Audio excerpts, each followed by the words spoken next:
پرندوں نے چونچ میں پرندوں نے کنکری اٹھائے ہیں چونچ میں پرندوں نے.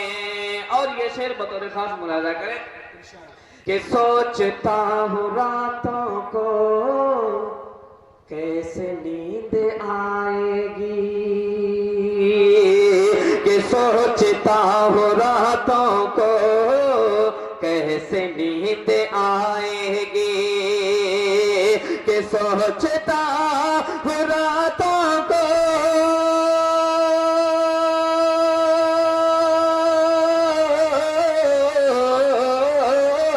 سوچتا ہوں راتوں کو کیسے نیند آئے گی کیسے نیند آئے گی مفلسی کی چادر ہے مفلسی کی چادر ہے اور مفلسی کی چادر ہے بے بسی کی چٹائی ہے سوچتا ہوں راتوں کو.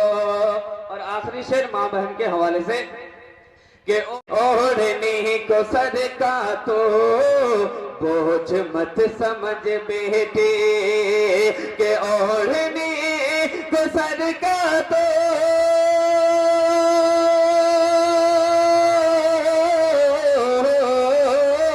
اوڑھنی کو سر کا تو بوجھ مت سمجھ بیٹی بوجھ مت سمجھ بیٹی اوڑھنی نے پگڑی کی آبرو بچائی ہے اوڑھنی نے پگڑی کی آبرو بچائی ہے ابراہا کے لشکر کی سمجھو موت آئی ہے.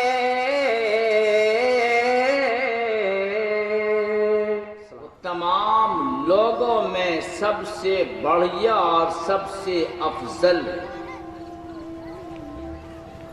اللہ رب العزت نے اس امت کو نفع پہنچانے والا بنایا ہے. اللہ نے اس امت کو نفع پہنچانے والا بنایا ہے نفع کھینچنے والا نہیں بنایا نفع سمیٹنے والا نہیں بنایا بلکہ اللہ نے اس امت کو بنایا ہی ہے کہ تمام انسان کو نفع پہنچاؤ. کنتم خیر امت بہترین امت ہو تم لوگوں کے نفع رسانی کے لیے ظاہر کیے گئے ہو لوگوں کو نفع پہنچانے کے لیے تم نکالے گئے ہو دنیا میں لوگوں کو نفع پہنچانے کے لیے تم بھیجے گئے ہو. جب تک تم لوگوں کو نفع پہنچا رہے ہو تو تم خیر امت کا لقب پاؤ اور اگر تم لوگوں کو نفع نہیں پہنچاتے ہو اور لوگوں کو نقصان پہنچاتے ہو تو تم خیر امت میں داخل نہیں. تمہارے لیے بھلائی تمہارے لیے بڑھیا ہونا تمہارے لیے افضل ہونا یہ تمہارے لیے نہیں. نفع پہنچاؤ گے خیر الناس بنو گے لوگوں کو نقصان پہنچاؤ گے بدترین انسان قرار دیے جاؤ بدترین انسان قرار دیے جاؤ. میرے محترم بزرگوں اور دوستوں اس لیے ہمیں چاہیے کہ ہم خیر الناس بنیں، نفع پہنچانے والا انسان بنیں، اور جو انسان نفع پہنچانے والا ہوتا ہے اللہ کی خاص رحمت اس پر اترتی ہے، اللہ کی خاص ان پر مدد ہوتی ہے، اللہ کی خاص رحمت اترتی ہے ایسے انسان پر جو لوگوں کو نفع پہنچاتا ہے۔ نفع عام ہے، آپ دنیا کے اعتبار سے نفع پہنچائیں، دنیا میں آپ کسی کی مدد کر دیں یا دینی آپ مدد کر دیں، دین کے اعتبار سے نفع پہنچائیں، جو جتنا نفع پہنچائے گا اتنا بڑھیا انسان قرار دیا جائے گا۔ ایک واقعہ لکھا ہے حضرت شیخ زکریا صاحب رحمۃ اللہ علیہ نے ایک واقعہ بیان کیا۔ ایک بہت بڑے بزرگ گزرے ہیں سلیمان، ربیع بن سلیمان۔ ربیع بن سلیمان ایک بڑے عالم اور بڑے متقی، بڑے پرہیزگار گزرے۔ ان کا واقعہ لکھا کہ دیکھیے نفع پہنچانے کا کتنا فائدہ ہوتا ہے۔ تو ربیع فرماتے ہیں میرا ارادہ ہوا حج کرنے کا، میں حج کے ارادے سے میں، میرا بھائی اور میرے شہر کی ایک جماعت حج کے ارادے سے نکلی۔ ہم ابھی کوفہ پہنچے تھے، ارادہ ہوا کہ سامان سفر خریدا جائے، راستے میں جن چیزوں کی ضرورت پیش آئے گی، کھانے کی، پینے کی، وہ سامان خرید لیا جائے۔ ان کے پاس 600 درہم تھا، چاندی کا سکہ ہوتا ہے، 54 کے برابر ہوتا ہے چاندی کا سکہ، وہ 600 درہم ان کے پاس تھا۔ بازار گئے، بازار میں سامان خریدنے والے تھے، دیکھا ایک خچر ہے جو گھوڑا کے مشابہ ہوتا ہے، خچر جانتے ہوں گے، خچر مردہ ہے، مرا ہوا ہے۔ ایک عورت ہے اس خچر کا گوشت کاٹ کر کے اپنے تھیلے میں ڈال رہی ہے۔ دیکھ کر کے رک گئے۔ ان کو شبہ ہوا کہ شاید یہ عورت ہوٹل کی مالکہ ہے اور یہ گوشت لے جائے گی، پکائے گی اور گاہک کو کھلائے گی۔ ان کو شبہ پیدا ہوا، رک گئے، سوچا کہ دیکھیں کیا کرتی اور کہاں جاتی ہے۔ عورت چلی، گوشت کو لے کر کے تھیلے میں ڈال کر چلی، یہ بھی پیچھے پیچھے چل رہے ہیں، اتنا فاصلہ کے ساتھ چل رہے ہیں کہ عورت کو پتہ نہ چلے کہ میرا تعاقب ہو رہا ہے، مجھے کو دیکھ رہے ہیں، اس کا پتہ نہ چلے، اور پیچھے پیچھے جا رہے ہیں۔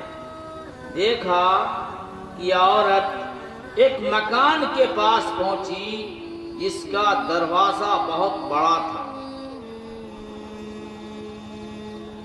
اور کنڈی بجائی اس نے، اندر سے کنڈی کھول دیا گیا اور یہ اندر چلی گئی۔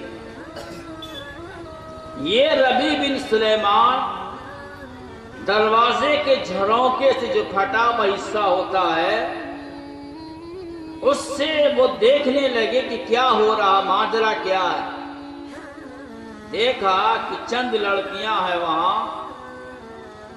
اس عورت نے اپنے بچی کو آواز دیا اور کہا لو اس کو بھون کر پکا کر تم کھاؤ.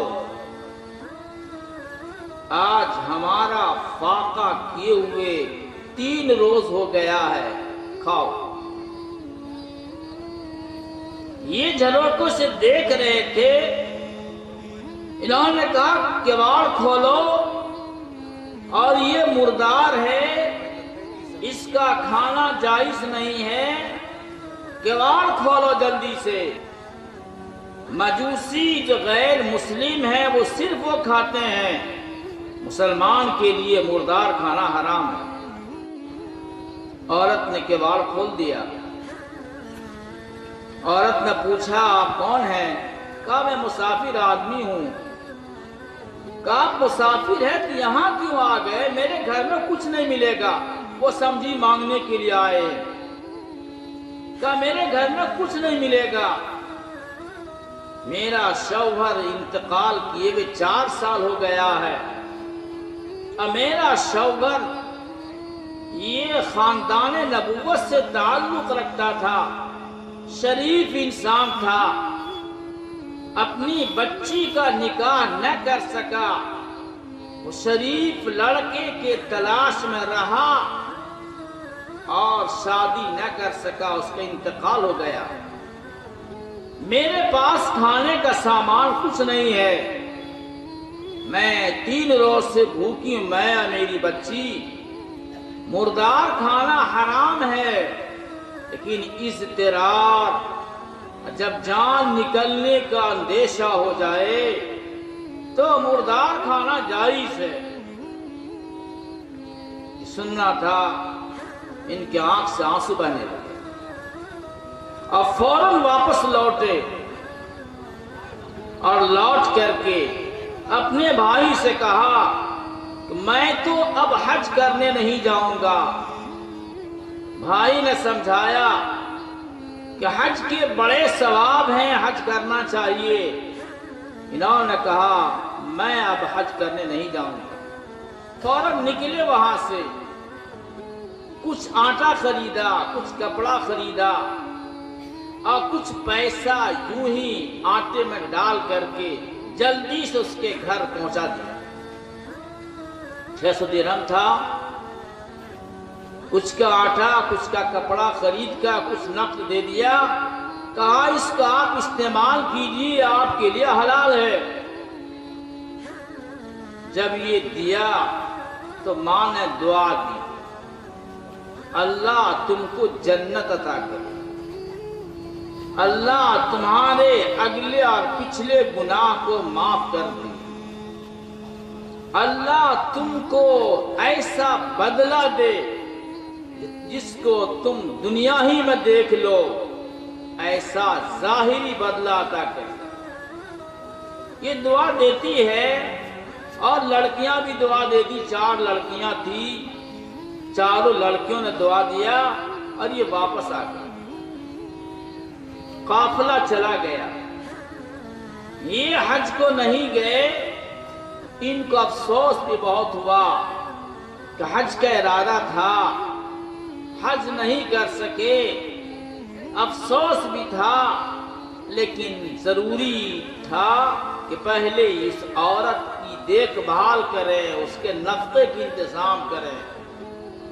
اس لیے ایک طرف خوشی تھی کہ میں نے بیوہ کی خدمت کی ہے، ایک طرف رنج تھا کہ میرا حج چھوٹ گیا. اب کچھ دن کے بعد حجاج کا قافلہ واپس لوٹ رہا ہے. سوچا چلو ان سے ملاقات کریں، چلو ان سے ملاقات کرنی چاہیے اور ان سے دعا کرانی چاہیے کہ میں تو حج نہ کر سکا، آپ حج کر کر کے آئے ہیں، آپ میرے لیے دعا کر دیجیے. ایک حاجی سے کہا. حاجی نے کہا آپ کیسی بات کرتے ہیں، آپ بھی تو حج میں شریک تھے. میری ملاقات آپ کی عرفات کے میدان میں ہوئی، جب میں کنکری مار رہا تھا میں نے آپ کو کنکری مارتے ہوئے دیکھا، اور آپ کہہ رہے ہیں کہ میں حج کرنے نہیں گیا۔ کب تک آپ چھپائیں گے؟ دوسرے حاجی سے ملاقات ہوئی، دوسرا حاجی بھی یہی کہہ رہا ہے کہ میری ملاقات آپ کی عرفات کے میدان میں ہوئی ہے، میری آپ کی ملاقات پتھر مارتے وقت میں ہوئی ہے۔ آپ کیسی بات کرتے ہیں؟ میں حج کرنے نہیں گیا، آپ تو میرے ساتھ حج کے ساتھی۔ اب ان کو تعجب ہو رہا کہ میں تو گیا نہیں، اور یہ لوگ کہہ رہے کہ آپ حج کرنے گئے تھے۔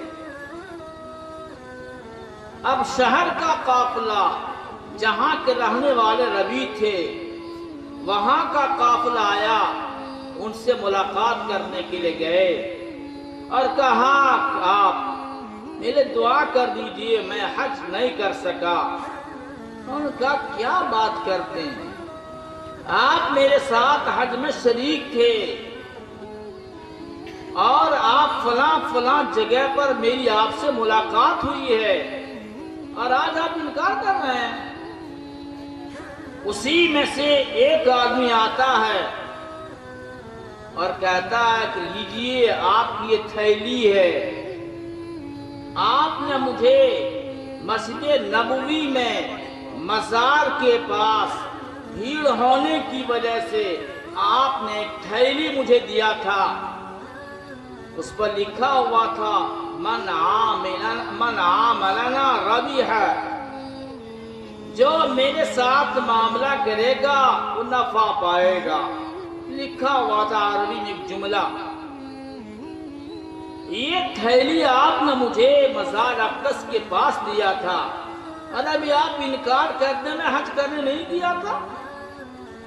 میری آپ کی ملاقات آپ نے تھیلی رکھنے کے لیے مجھے دیا، آپ اپنی تھیلی لیجئے۔ چنانچہ تھیلی لیا، لے کر کے آئے، عشاء کی نماز پڑھی، وظیفہ پڑھ رہے تھے، ایک دم نیند آ گئی ان کو۔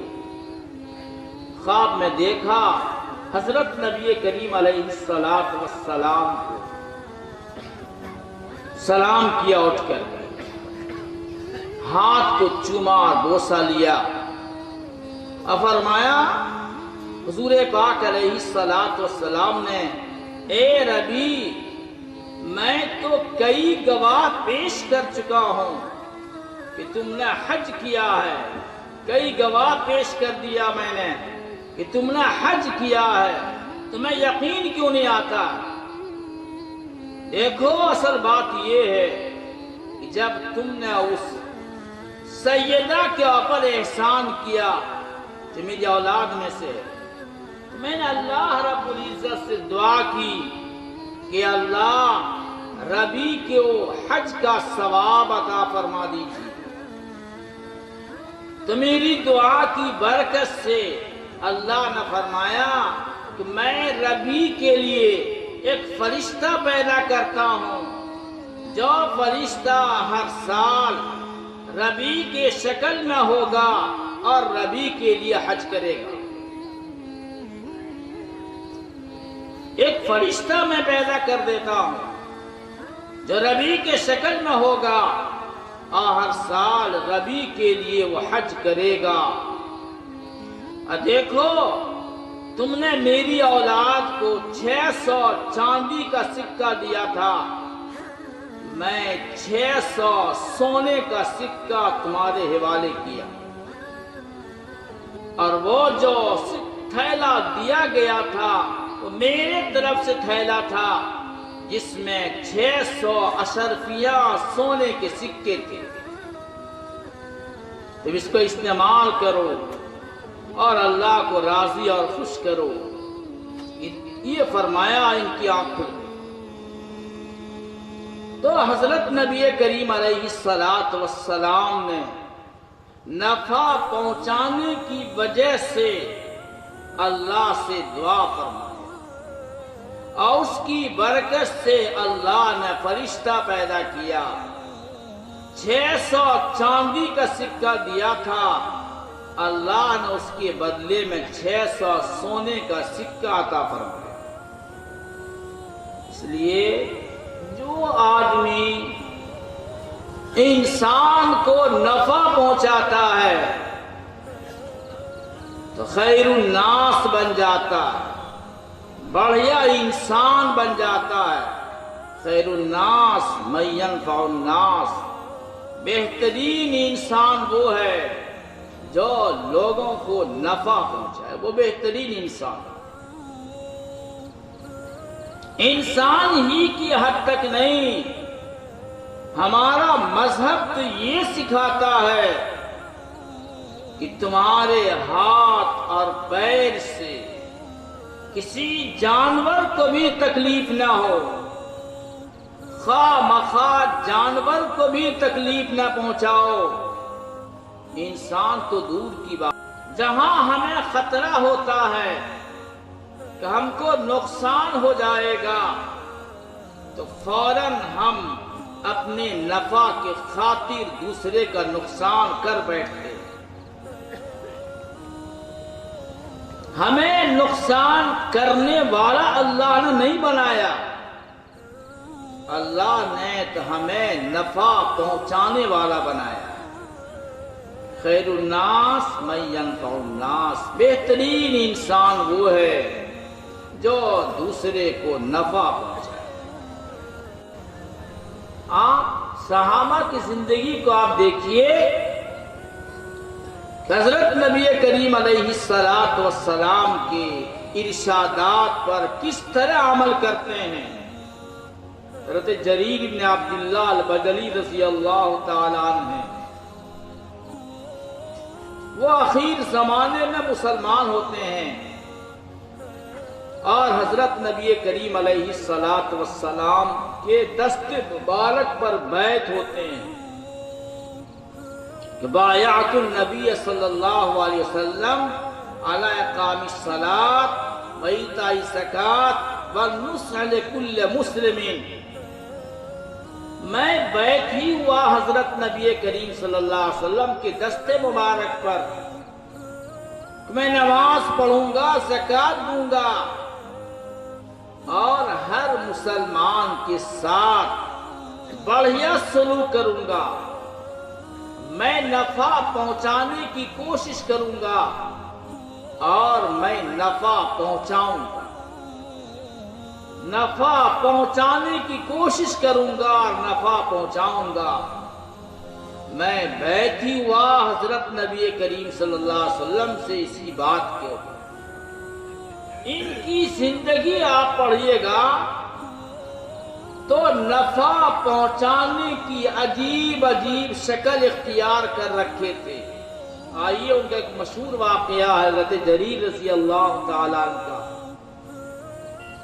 حضرت جریر رضی اللہ تعالیٰ عنہ کا غلام تھا، ایک گھوڑا خرید کے لایا 300 میں گھوڑا خرید کے لایا، 300 درہم میں گھوڑا خرید کے لایا غلام. حضرت جریر کے لیے گھوڑا خرید کے لایا 300 میں. حضرت جریر رضی اللہ عنہ تشریف لائے، پوچھا کتنے میں گھوڑا خریدا؟ کہا 300 میں خریدا. کہا اچھا کس سے خریدا تم نے؟ کہا فلاں نوجوان ہے، اس نوجوان سے میں نے خریدا.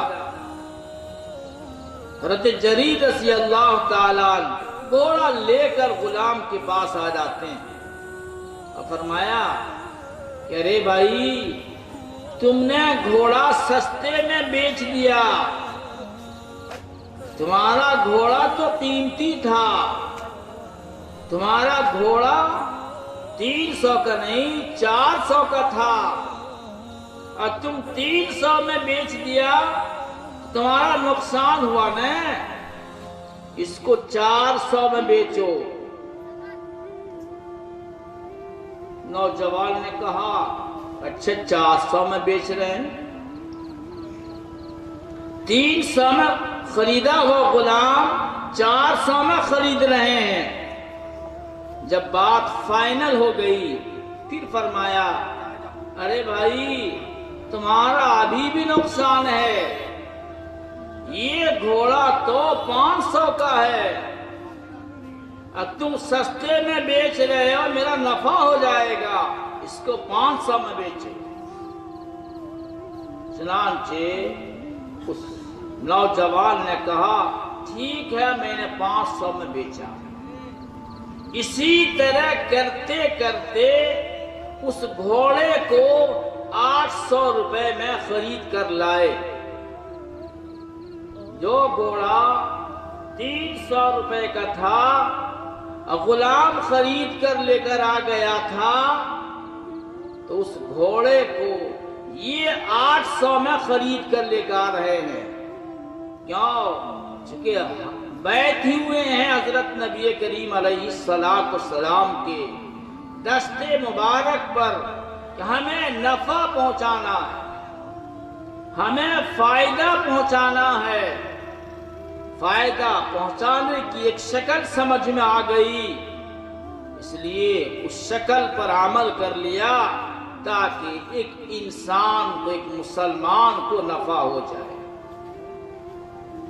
اس لیے اگر آپ ترقی چاہتے ہیں، اللہ کا قرب چاہتے ہیں، اللہ کی نزدیکی چاہتے ہیں، اللہ کے عذاب سے بچنا چاہتے ہیں، آئے ہوئے عذاب کو دور کرنا چاہتے ہیں، تو ہم اور آپ سب مل کر نفع پہنچانے کا ارادہ کر لیں۔ اگر ہم اور آپ نفع پہنچانے کا ارادہ کر لیں گے تو آئی ہوئی مصیبت بھی ٹل جائے گی، آیا ہوا عذاب بھی ٹل جائے گا۔ حدیث پاک میں ایک واقعہ بیان کیا گیا، آج ہم کیا چاہتے ہیں؟ مزدور چاہتا ہے کہ ہم کام نہیں کریں، مزدور چاہتا ہے ہم کام نہیں کریں، اور جتنا ہم اپنے بدن کو بچا سکتے ہیں بچائیں، اور کام کرانے والا چاہتا ہے کہ میرا کام زائد سے زائد ہو اور ہم کم سے کم اس کو تنخواہ دیں۔ اس زمانے میں کھیت بہت تھی، آدمی کا کھیت نہیں ہوتا تھا، ویسے کھیت پڑی ہوئی ہے، انہوں نے اس دانے کو کھیت میں ڈال دیا، باغ کر دیا، کھیتی کر دیا، اس سے بہت غلہ پیدا ہوا۔ میں نے اس کو کاٹا، کاٹ کر کے جو دانہ ہوا اس کو اور میں نے مزید کھیت میں ڈال دیا۔ کئی سال اس کے دانے سے میں کھیتی کرتا رہا، اتنا ہو گیا کہ میں نے اس سے کچھ غلام خریدے، کچھ جانور خریدا، کچھ غلہ تھا۔ اب وہ مزدور میرے پاس آتا ہے کہ میری مزدوری دے دو۔ میں نے کہا یہ گائے، یہ جانور، یہ غلام، یہ سامان تمہارا ہے۔ اس نے کہا مذاق مت کیجئے، میرا سامان دیجئے، میری مزدوری دیجئے۔ میں نے کہا مذاق نہیں کر رہا ہوں، یہ تمہاری مزدوری ہے۔ چنانچہ سب لے کر چلا گیا۔ اے اللہ اگر میرا یہ عمل آپ کو پسند ہے تو بقیہ تہائی پتھر بھی نیچے کو ہو جائے۔ چنانچہ دعا قبول ہو گئی اور غار کا منہ کھل گیا۔ تو نیک عمل کیا تھا، نفع پہنچایا تھا مزدور کو، نفع پہنچایا تھا غریب کو، اللہ نے آئی ہوئی مصیبت کو دور کر دیا۔ اگر اپنا مزاج نفع پہنچانے کا بنائیں گے، نفع پہنچائیں گے تو آئی ہوئی مصیبت آپ کی ٹل جائے گی۔